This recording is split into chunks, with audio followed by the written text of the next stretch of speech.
vehicle, right? We hear the term situational awareness, but how do you have situational awareness? What are the key things that you can do to apply this term situational awareness? So as an example, yo, what is going on, family? Welcome to the EDC Guy channel, the channel that brings you the heat when it comes to the everyday carry world. All right, so I know you guys have questions. I know you've been asking where I've been. Am I going to drop some videos, things of that nature? And I had the desire to drop some videos, but you know, just juggling everything. I am a father, okay, and that takes priority. But some of the stuff that you are going to see on this channel um, moving forward, of course, the reviews, of course, range days. We might talk politics.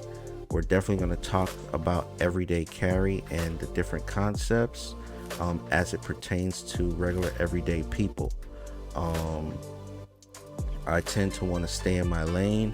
If I have any questions um, outside of that, I would consult with a expert in that area. All right. So, and I do have a lot of friends in the industry. So you may see, hey, SHOT Show 2024. You may see a lot of that. Different types of events going on in a two-way world. That's very exciting. That's bringing companies together with influencers and bringing you guys the content. All right. I don't consider myself an influencer. I'm just a regular guy, and I just love firearms. I love instructing. I love teaching. So we're gonna take it from there. All right, guys. So one of the things that I want to talk about, and we'll address the other stuff later on where I've been, like in another video. But one of the things that I want to talk about is situational awareness. Okay, recently we had an event that happened in Texas, a catastrophic event, active shooter situation. And these kinds of things tend to jolt people, and rightfully so, because some of the questions that I get, it's like, why even prepare when something like this in a manner that it happened? Um, how how do you prepare for something like that? And one of the things that I like to talk about is just situational awareness. Um, and then on top of situational awareness, there's also like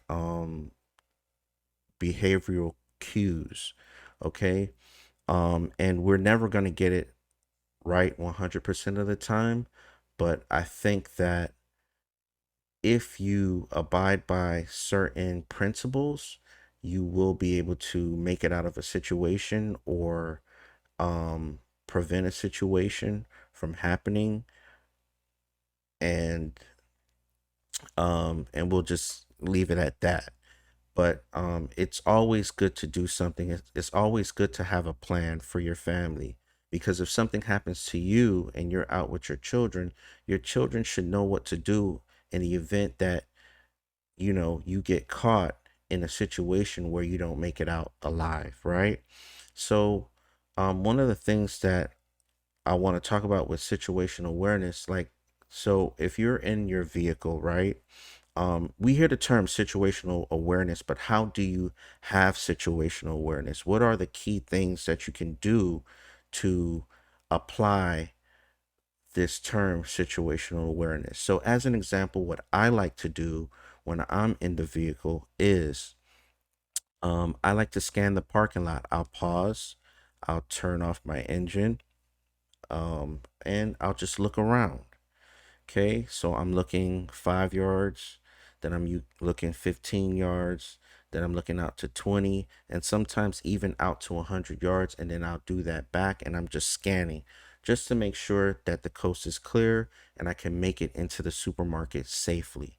All right, and the same thing happens when I'm walking out of the supermarket. I'm looking at who's coming in, you know, and one of the things that we have to try to prepare for is the action of another person. And of course, we're always going to be reacting, but we don't want to get startled.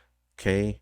Um, we want to start training ourselves. If we see that firearm, if we see somebody pulling out that firearm, we can just take off and start running.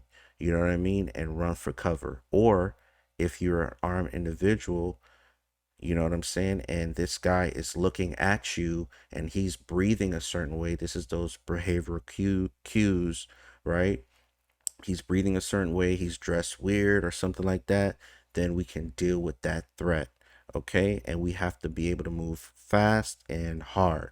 Okay.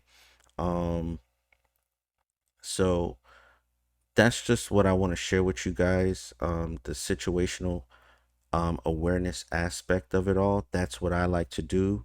Um, we always throw these terms around in the two-way community.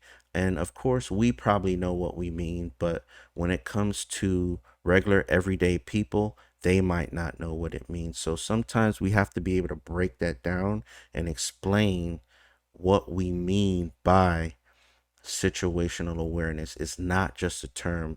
Situational awareness is a verb, and it's something that always has to keep going on. You know what I'm saying? And we have to add these tools to really help us have better situational awareness, like not have our faces buried in our phones. You know what I'm saying? Like when we're driving, let's make sure we pay attention to who's around us and who might be following us. Okay, because I've heard multiple stories of people just driving home and they are being stalked by other people, and then the it turns into an aggressive chase. Okay, I've heard like 3 or 4 people that happened to, and a few of them that I know personally. Okay, so let's start paying attention. So do me a favor, guys. If you have any situations that you have averted by just having situational awareness, put them in the comments below. Let us know. Let's have a discussion. Let's talk about it. And maybe we can do a part 2 so we can help other people, right? Because as we move further and further um, down the road, these things are going to be very, very, very important. Okay, we can't wait for law enforcement to step in. Most of the time, they're just reacting to a situation and they're not preventing a situation, as we've seen with some of the recent incidences. Even when the police are called, nobody's acting. They're sending callers to another uh non-emergency number, or you know what I'm saying. So we have to be able to do do it ourselves. We have to survive ourselves. We have to thrive for ourselves. All right. So this is all I wanted to talk about, was having good situational awareness. How do you have situational awareness? And again, if you have any situations where you've averted a bad situation by having situational awareness, put it in the comments below. If you have any other techniques that I didn't mention when it comes to situational awareness, put them in the comments below. Let's engage, let's talk, and let's help our followers, our channel. You know what I'm saying? This is what I'm here for. And I hope that you guys enjoyed this little video, and I hope to actually do more. Because I'm excited to get back into it. You know what I'm saying? I got like this little gorilla setup, if you can see, you know what I'm saying? And I'm very happy with it right now. I'm happy with my audio setup. So, hey, we're going to get it popping. So remember, be hard to kill and never die. Peace.